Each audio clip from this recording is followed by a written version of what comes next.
welcome into An Acquired Taste and welcome to Season 2. The good thing about being self-funded and having absolutely no sponsorship and only a handful of people who actually watch these videos is only I can cancel the show, and I have chosen not to cancel the show, so sorry for those of you who somehow got served this video and are quickly clicking off of it, but I am going to persist anyway. Today, I want to talk about doing the unfun things as a founder and how that sets you up for success.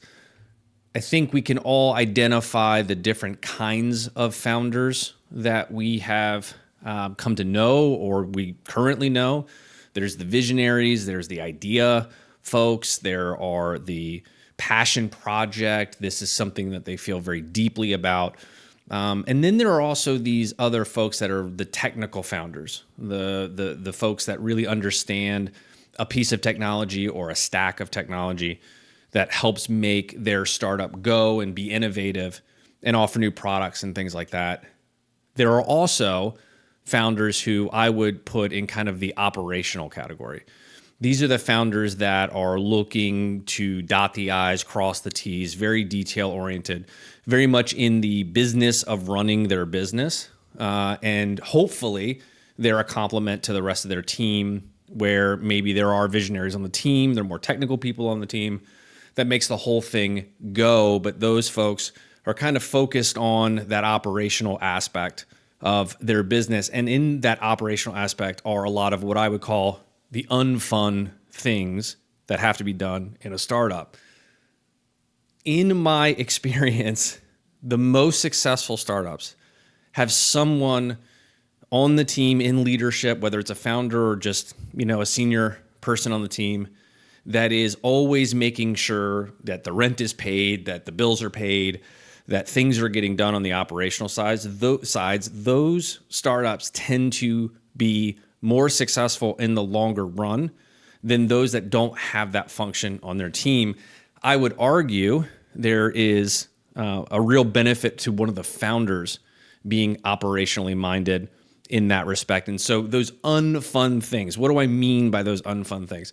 Monthly accounting, closing your books every month, looking back and saying, did we spend what we thought we were going to spend? Where did we spend it? How did we spend it? What does our P&L look like? How are we measuring against our budget? At some point in time, subscriptions and recurring expenses around little things. I mean, we've seen it in our own portfolios where we go and we talk to the founder and we go and we say, there are, 15 things here that are between $10 and $20 a month. What are they? What are they for? And there's usually a lot of head scratching, not real sure what they're for, where they came from. Sometimes you find duplication in those things, a subscription to the same, newsletter or some other small amount, and that just gets worse over time. So doing the unfun thing of looking at a credit card statement and what did we spend money on and why did we spend money on that?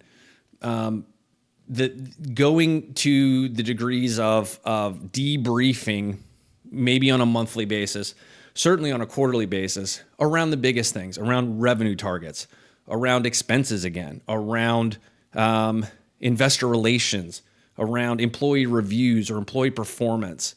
Having the discipline to go back and do those, what I would say, unfun things. Investor updates is a great example.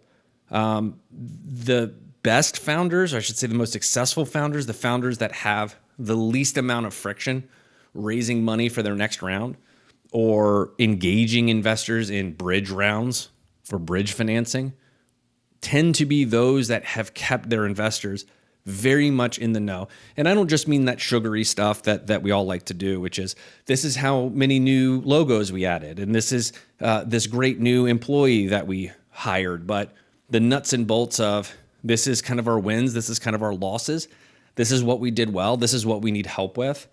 And doing that regularly on a monthly basis, it's hard to stop the momentum of your business, to take a step back and go, okay, now I have to write this investor newsletter, but I can think of a dozen other things I'd rather be doing. But again, an unfun thing to do that sets you up for future success. One very specific example of this is doing a pipeline review and a purge of your pipeline from a sales and revenue standpoint. A lot of times we have pipelines that are incredibly aspirational, that are full of things that might happen, but probably not likely to happen. Do you have the discipline to go back once a month and say, okay, you've been following up with this prospect for 6 months. You've been negotiating this contract for 3 months. You can't get this person back on the phone. These other prospects have told you, hey, until you have X, Y, and Z features in your product set, we're not moving forward. Why are those folks still in our pipeline? Why haven't we gone out there and replaced them? Or at least been honest enough with ourselves to say this isn't a real opportunity. Unfun.